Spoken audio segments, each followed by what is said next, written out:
Bonjour les amis, je sais, je pose une question très difficile dans le titre de cette vidéo.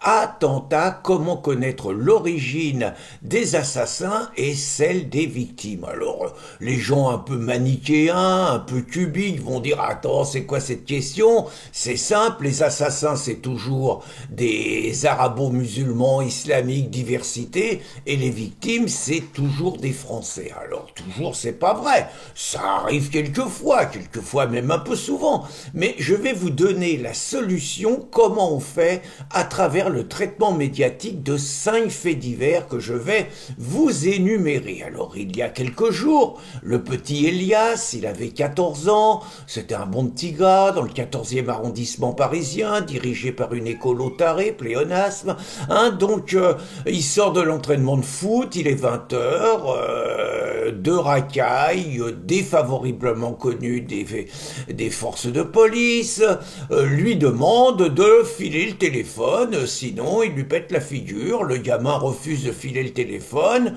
une des deux racailles sort un couteau et le poignarde à l'épaule, peut-être qu'il a voulu l'égorger, on ne sait pas. Ce qui est intéressant, c'est que dans le traitement médiatique, on donne tout de suite le prénom du gamin assassiné. Il s'appelle Elias.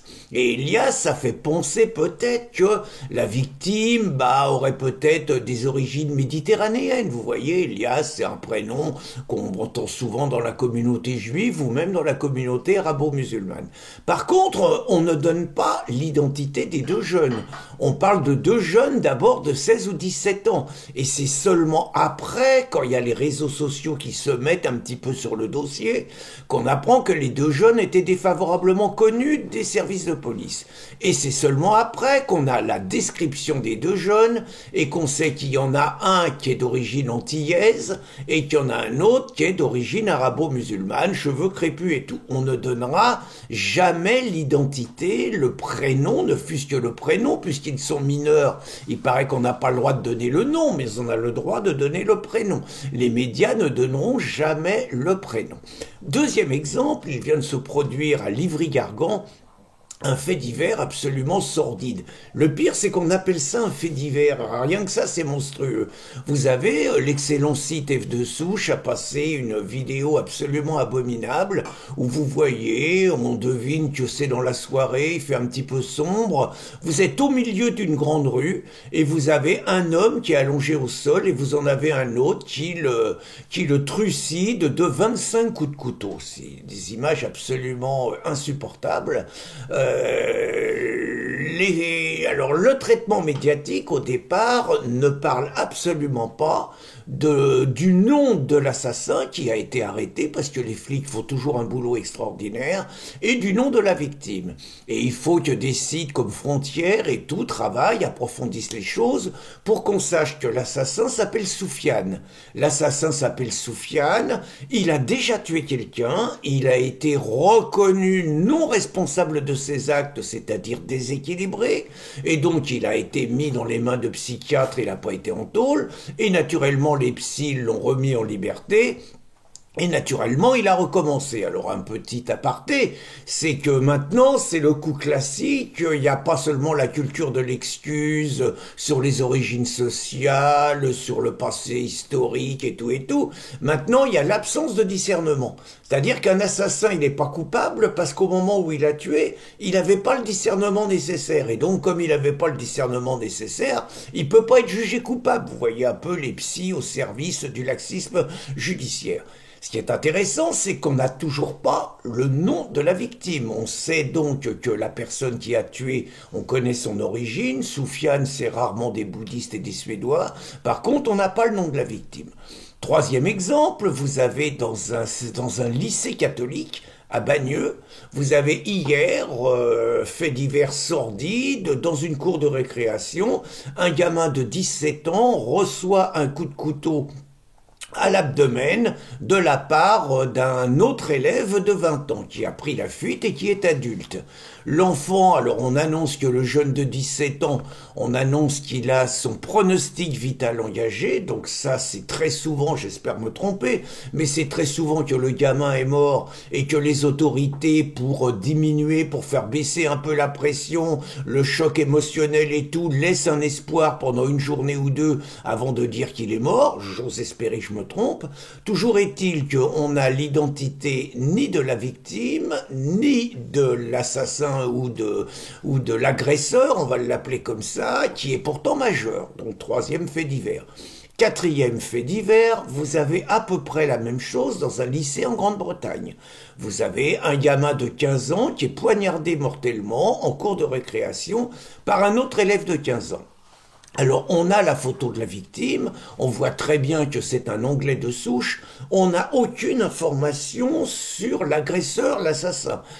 Comment ne pas penser à Tommy Robinson sur le traitement médiatique, Tommy qui est en prison aujourd'hui pour avoir démasqué un mensonge d'État, un mensonge médiatique concernant ce qu'on a appelé l'agression raciste d'un jeune Anglais de 15 ans contre un jeune réfugié syrien de 13 ans. C'est comme ça que l'événement a été montré partout, c'est l'enquête qu'a montré Tommy Robinson dans Silenceud, et on lui a interdit de révéler ça, le film a été interdit et Tommy est en prison aujourd'hui pour avoir révélé ça. Toujours est-il que, alors que tous les médias ont expliqué que le jeune Anglais de 15 ans était raciste et que le jeune Syrien de 13 ans était un ange, on découvre dans l'enquête de Tommy que le jeune avait vu ses sœurs menacées de viol par la racaille syrienne de 13 ans et que cette racaille syrienne de 13 ans présentée comme une victime par l'ensemble des médias était juste quelqu'un qui pourrissait la vie de tout le monde dans l'établissement. Dernier exemple, ça se passe en Suède hier, donc un criminel tire à la sulfateuse sur tout ce qu'il y a autour, à côté d'un centre, et il y a 10 morts et de nombreux blessés.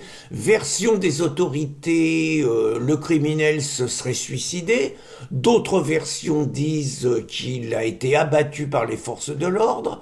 Ce qui est intéressant, c'est qu'on n'a pas son identité au bout de 24 heures, alors qu'on la connaît forcément.